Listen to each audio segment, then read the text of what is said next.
It was the most humiliating ordeal of my life. But if this is what I have to endure to prove my innocence, so be it.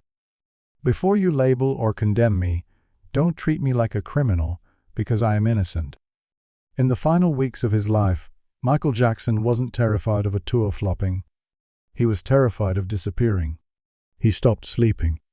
He treated his own home like hostile territory. Phone numbers were changed. Rooms were checked. Locks were tested.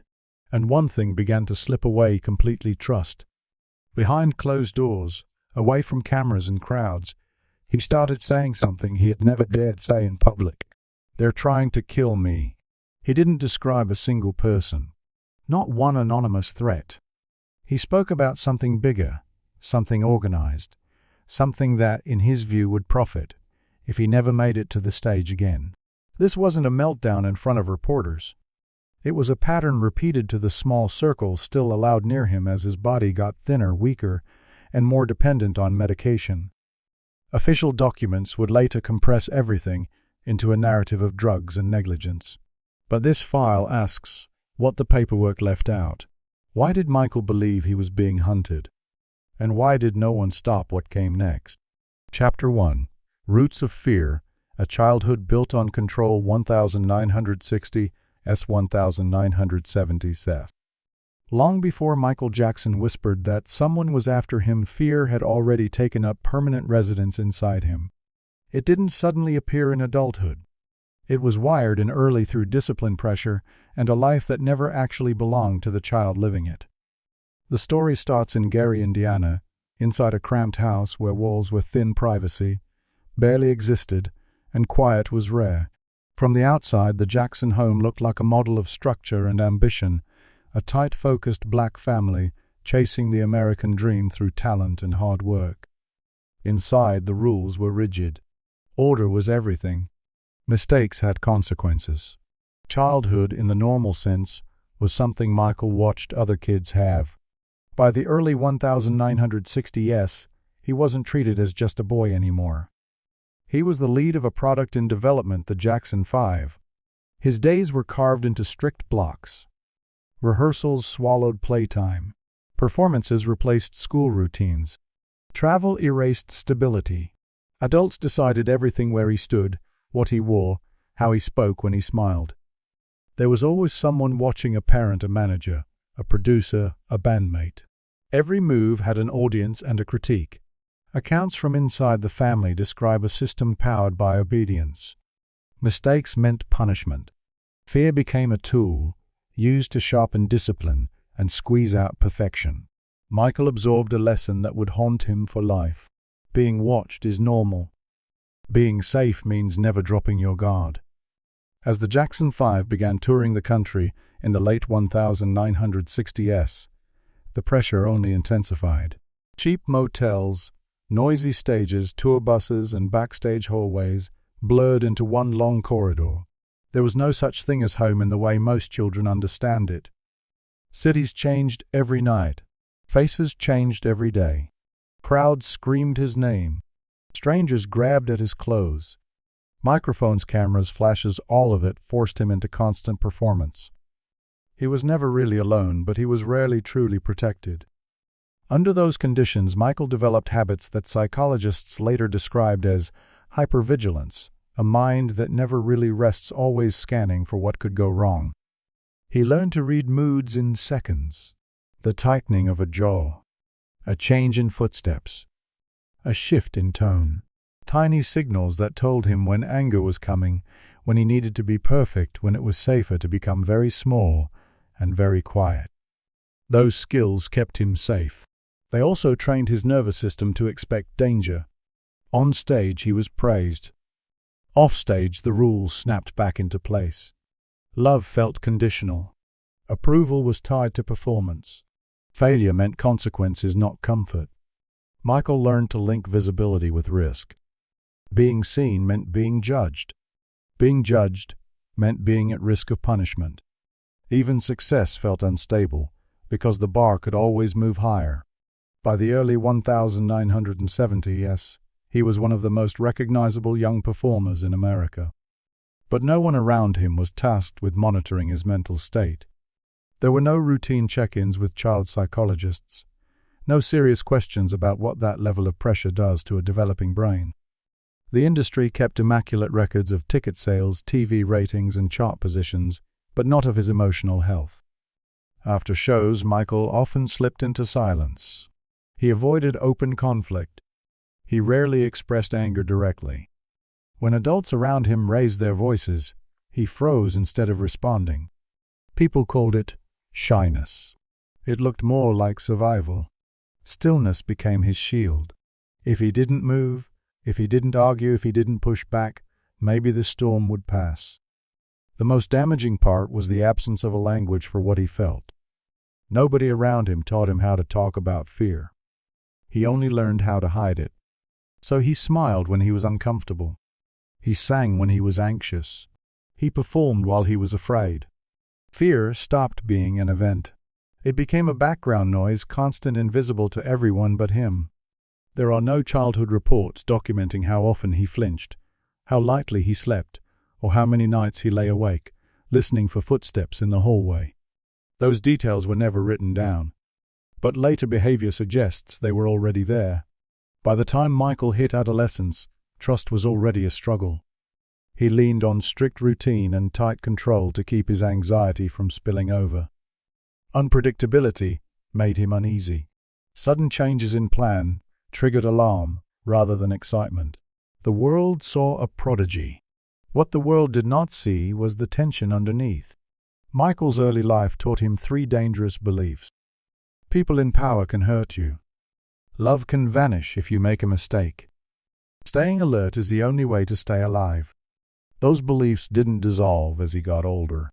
They hardened and moved with him, shadowing every contract, every stage, every room.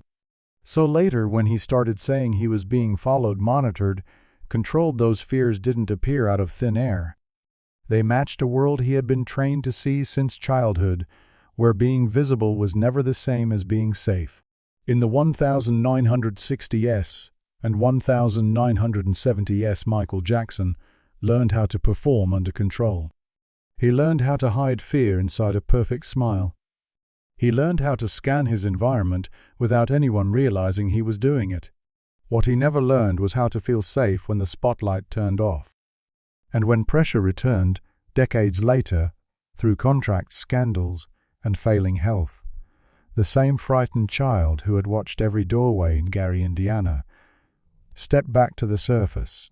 Only this time there was no real escape route, and no one assigned to protect him from what he believed was coming. When fame becomes a target, power, profit, and pressure. 2001, 2008.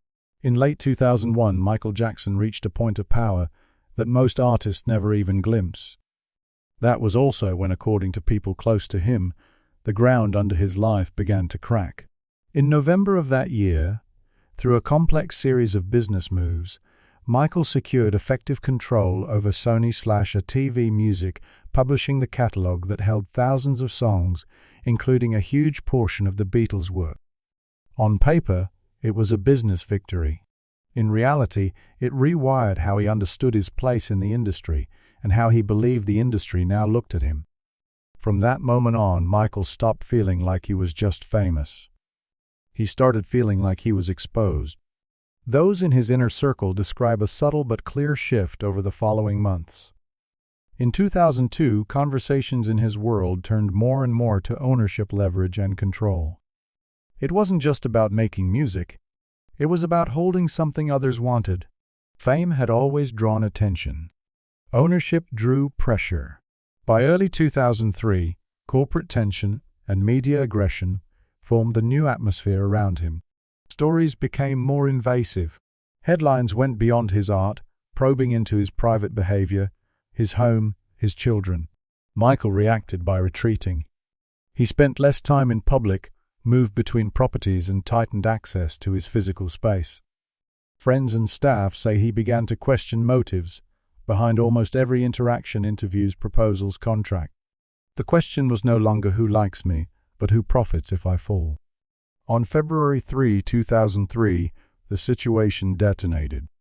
Journalist Martin Bashir's documentary Living with Michael Jackson aired worldwide. It didn't just spark curiosity. It triggered outrage and suspicion, setting off a storm of commentary and condemnation. Within weeks, the tone in the media shifted from fascination to moral judgment. Later that year, on November 18, 2003, authorities raided Neverland Ranch. Helicopters circled overhead. Police caravans rolled through the gates. The images played over and over on news channels. For the public, it was a spectacle. For Michael, it was a nightmare replay of childhood fear, only now scaled to a global audience. People who were with him at the time described him watching the coverage in stunned silence, hands shaking, turning the TV on and off, as if trying to make the images disappear. The legal process escalated. In 2004, he was formally charged. Court dates in Santa Maria forced him into a new kind of circus, one where every step from the car to the courthouse doors was filmed, repeated, and dissected. Outside, cameras captured his every expression. Inside, his posture told a different story. He clutched documents too tightly. He spoke softly, rarely. At times, he wore masks, saying he worried about germs, but the deeper anxiety was about exposure itself. Each headline felt less like news and more like ammunition. Family and associates later recalled Michael making one particular observation more than once. "If I die, they will make more money." He didn't scream it. He stated it as if he were reading a profit and loss sheet no one else wanted to look at. Media ratings surged during the trial. Old albums sold again. Footage of him walking into court became daily content. It was hard for him not to see a pattern, his worst moments translated neatly into someone else's revenue. On June 13, 2005, he was acquitted on all counts. Legally, the system cleared him. Psychologically, there was no acquittal. He didn't come out of that courthouse restored. He came out convinced that innocence would not protect him next time. He left the United States soon after, spending long stretches in Bahrain, then moving between Ireland, Germany, and Las Vegas. To outsiders, it looked like escape or rest. To those close to him, it looked like exile. Between 2006 and 2008, his distrust hardened. He shut out the media. He grew wary of long-standing industry relationships. Promises and contracts were dissected with suspicion. He stopped talking about individuals and started talking about the machine, the system, the industry. It was no longer about one enemy. It was about a structure he believed could profit from his humiliation or his absence. Meanwhile, something crucial never happened. Despite the trauma of a 2-year global trial and the clear signs of anxiety and exhaustion, there is no public record of a deep, independent psychological assessment afterward. Legal documents tracked charges and verdicts. Medical files tracked physical symptoms. His mental state, the fears, the sleepless nights, the shaking hands, the belief that his worth to others might be higher in death remained unexamined in any official way. By 2008, Michael Jackson was financially squeezed, emotionally hollowed out, and deeply suspicious of many of the people and systems around him. In his mind, the story had already shifted. Fame wasn't a spotlight anymore. It was a scope. If he stayed visible, he felt vulnerable. If he disappeared, he believed others would cash in. Inside that paradox, fear found new structure. So when he later whispered, "They're trying to kill me," those words did not come from nowhere. They came from years of feeling like a publicly traded asset in a system that had already proved it could move on without him, as long as his name stayed valuable. Watched everywhere when fear becomes daily behavior, 2007-2009. What if the most famous man in pop no longer felt celebrated but hunted? By 2007, Michael Jackson wasn't just avoiding scandal. He was avoiding presence itself. The fear that had followed him from childhood was no longer tied only to headlines or lawsuits. It became physical, tied to locations, rooms, and the air around him. Wherever he slept, Michael believed he was not alone. That year he drifted between Las Vegas, Beverly Hills, and eventually Holmby Hills in Los Angeles. Hotels and rented mansions replaced anything that could truly be called home. Each move followed the same sequence: arrive, inspect, withdraw. Assistants and security described a ritual that never changed. Before Michael relaxed, before he lay down or unpacked, the room had to be examined thoroughly. Not just a casual glance, but a sweep. Curtains were pulled tight, sometimes layered to block every line of sight. Lamps were shifted, televisions unplugged, telephones examined like potential weapons. If he saw something that didn't make sense, a blinking light, an unfamiliar cable, a noise he couldn't place, his body tensed immediately. In late 2007, in Las Vegas, one assistant recalled how Michael refused to sleep in a suite until it was changed twice. The explanation he gave was simple and chilling. Someone could hear me breathe. No listening devices were ever found. But the behavior repeated again and again. By 2008, phones had become objects of suspicion instead of connection. Michael rotated phone numbers constantly, sometimes within weeks. Landlines were rarely trusted. Cell calls were short and coded. People who worked with him later said Michael was convinced that calls were being monitored not just by journalists or random eavesdroppers, but by people tied to business and power. He didn't think he was just famous, one bodyguard said. He thought he was exposed. In Beverly Hills, where he stayed intermittently, that exposure felt amplified. Michael avoided windows. He walked the house at odd hours. He slept in fragments, grabbing minutes of rest in the daytime, when the world felt slightly quieter. When he did sleep, it wasn't deep. It was shallow, easily broken by the slightest sound. This created a cruel loop. He was frightened of being alone. He was equally frightened of people being too close. New staff made him uneasy. Longtime staff were questioned. He studied faces and voices, constantly searching for tiny signs that someone might be lying or hiding something. The hypervigilance that began in childhood was now his entire operating system. By early 2009, after moving into the rented mansion on Carrollwood Drive in Holmby Hills, the fear sharpened further. On paper, Carrollwood was secure, private, controlled. In practice, it became the center of his anxiety. Rooms were checked, then checked again. He wanted to know who had keys, who had been inside, who had passed through the property when he wasn't looking.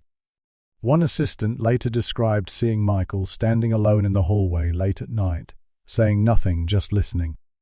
Sometimes he asked security guards to stand outside his bedroom door, not because he feared fans storming the house, but because he feared being left unprotected. Then moments later, he'd ask them to leave, worried that having too many people close gave them more angles to reach him. This back and forth defined his days. Doctors noted extreme insomnia and prescribed medication to address it. Medical notes focused on sleep quantity, dosage schedules. What those records did not capture was why he could not sleep. Those around him watched his language shift over time. At first, he said, "They're watching." Then, "They're listening." Eventually, he whispered, "They're trying to kill me." These weren't scripted lines or dramatic outbursts. They were spoken quietly, usually at night, often without detail. When pressed on who they were, Michael rarely named individuals. He spoke instead of systems, forces, people who would benefit if he failed or if he was gone. Psychologists might call this persecutory anxiety, the belief that someone somewhere is actively working to harm you. Whether born from trauma, stress, or medication, it changes how every moment feels. Neutral events become suspicious. Coincidence feels like proof. Yet in the documentation that later surfaced, there is no formal psychological diagnosis attached to Michael's fear. His insomnia was treated. His belief that he was being targeted was never truly addressed. By mid-2009, as this is, rehearsals ramped up, fear and pressure merged. Staples Center demanded a superstar. Carrollwood Drive contained a man who felt cornered. He kept the music on low in the house, not for pleasure but to mask sounds he thought might be surveillance. He instructed assistants to knock in specific patterns so he'd know it was really them. Unexpected noise jolted him awake.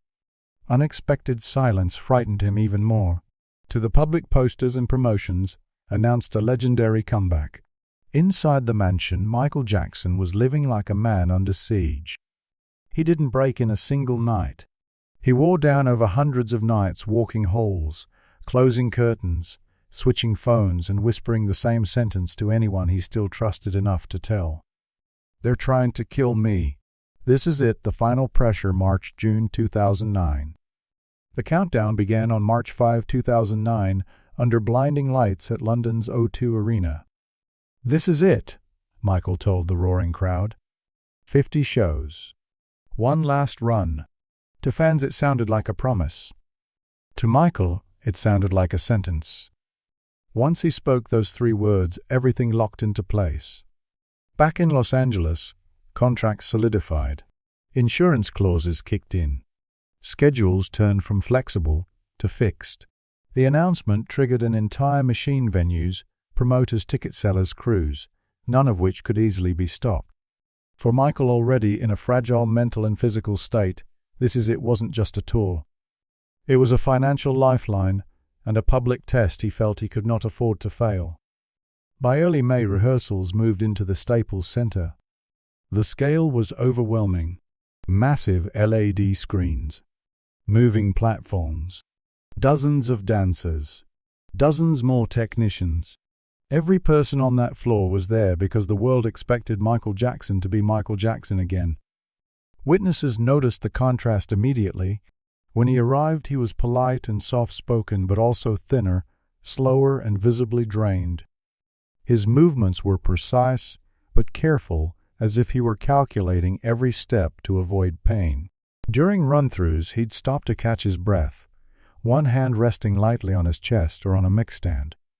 Between songs, he sometimes sat quietly in a folding chair, eyes closed, hands folded, saving energy. Director Kenny Ortega, familiar with Michael's work ethic, saw the difference. In emails and conversations with producers, he described a man who seemed physically fragile and emotionally worn. These weren't dramatic accusations. They were measured warnings. But a machine built around 50 sold-out shows doesn't respond easily to warnings. The rehearsals rolled on. As days passed, Michael's insomnia grew worse. He arrived tired and left even more exhausted. Nights became battlegrounds. He couldn't turn his mind off. Anxiety about the show, about his body, about the pressure kept him awake. Doctors were consulted not to question whether he should be doing the tour at all, but to make sure his body could keep up. Sleep became something he chased through medication. According to later testimony, he started relying on sedatives strong enough to override racing thoughts and chronic fear. He called one of them milk, a white liquid he believed was the only thing that could shut his mind down. Every night he needed more rest than his body could find. Every morning he needed more strength than his body had left. The cycle tightened. A bad night meant a worse rehearsal. A worse rehearsal meant more fear. More fear meant less sleep. In this loop, medication was not a luxury. It was the only thing standing between him and collapse. By late May, Ortega's warnings became more urgent. He described Michael as underweight and struggling, suggested rest days, and asked for focused medical oversight. But a pause meant risk, financial risk, legal risk, reputational risk. Too many contracts were already in motion. Too much money was already spent. Behind the scenes, whispers grew. Some people worried he wouldn't make it to opening night. Others believed he would push through as he always had. By early June, rehearsals had turned into a kind of endurance test. Michael arrived late, some days quiet and inward. He avoided long conversations. He rehearsed moves in the air as if trying to convince himself his body could still do what his mind remembered. Witnesses recalled moments where he froze, mid-song, placed a hand on his chest, and softly asked for a break. The room would fall silent. No one scolded him. But no one truly stopped the train either. Everything depended on him, and he knew it. He believed that if the shows failed, everything collapsed: finances, reputation, the last shreds of control over his own narrative. So he kept going. On June 23, 2009, he stepped into what would become his final rehearsal. Some people later described it as a good night. He moved better. He smiled more. Clips show flashes of the old electricity, the timing, the presence, the command. To optimistic eyes it looked like a comeback forming. To others it looked like adrenaline, a final surge from a body and mind cornered by deadlines. Nothing fundamental had changed. The insomnia still ruled his nights. The pressure still devoured his days. The schedule still marched forward. This is it was supposed to be redemption. Instead, it became a tunnel with no exits, only a fixed endpoint that everyone saw coming and no one stopped. The final 70 days warnings without rescue, April-June 2009. The last chapter of Michael Jackson's life did not start on the morning he died. It began in April 2009 inside the mansion at 100 North Carrollwood Drive. By then, one problem overshadowed everything. He could not sleep. Not occasionally. Not for a few nights. This was sustained insomnia, the kind that breaks thought patterns, weakens the body, and magnifies every fear. Staff described him pacing after midnight, drifting from room to room. Curtains stayed closed. Lights were dim and low. He asked the same questions repeatedly. Who's been in here? Who has the keys? Who used the phone? The less he slept, the louder his mind became. By late April, insomnia had become the main crisis. Rehearsals were ramping up. Pressure was peaking. This is it was no longer a distant plan. It was a ticking countdown. This is when Dr. Conrad Murray was brought in to live in the house and provide full-time medical care. Officially, he was there as a personal physician. Practically, he had one primary task: make Michael sleep. According to court testimony, Michael asked specifically for propofol, jokingly calling it his milk. He had been given it before and believed it was the only thing strong enough to switch off his brain. It was never meant to be a home sleep aid. It was meant for surgical rooms, but to Michael, it was a solution. Without it, he feared he'd be unable to perform. And without the performance, he believed he'd lose everything. So a deadly contradiction took control. He was afraid of being medically controlled, but he was more afraid of being awake. Those around him later described nights where Michael begged for rest and at the same time expressed fear about what the drugs might be doing to him. He wanted the effects without the risks, the silence without the danger. During this window, April, May, June, he reportedly began repeating one line over and over in private. "They're trying to kill me." He didn't scream it. He didn't say it in interviews. He whispered it, late at night, to the few people he still trusted. When they asked who, he didn't give a list. Instead, he talked about pressure money and the people who would benefit if he never walked on stage again. By late May, visible warning signs multiplied. He grew thinner. His hands shook when he was exhausted. He sometimes appeared disoriented after trying to sleep. Yet the rehearsals continued. The schedule held. Emails from Kenny Ortega and others expressing concern were logged, acknowledged, and then absorbed into a system that still moved forward. In early June, his sleep depended almost entirely on medication. Mornings were harder. Some days he spoke very little. Others he forced himself into performance mode, insisting he was ready. The mansion felt less like a house and more like a bunker. Quiet on the outside, crowded with invisible tension on the inside. On June 23, the good rehearsal gave some people hope that he was turning a corner. The truth was more cruel. He was running out of time. On June 24, 2009, Michael returned home after what would be his final full day at rehearsal. Still anxious about the show, still unable to sleep naturally, he again sought help from the one person he believed could shut his mind down. In the early hours of June 25, Dr. Conrad Murray administered propofol inside that bedroom. Later that day, at 2:26 p.m., Michael Jackson was pronounced dead at UCLA Medical Center. The cause: acute propofol intoxication with other medications in his system. Official reports presented a clinical chain drug dosage time of administration.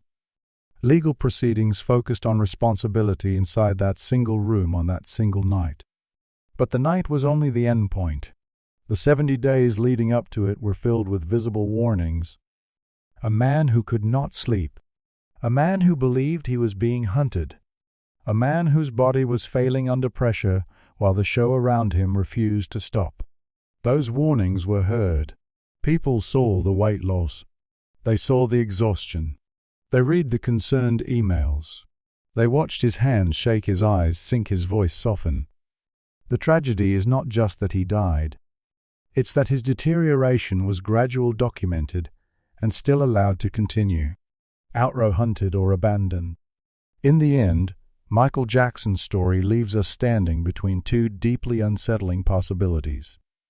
One possibility is that brutal pressure, extreme exhaustion, and heavy medication pushed his mind into a state where fear turned into paranoia, something that should have triggered urgent psychological and medical intervention long before his death.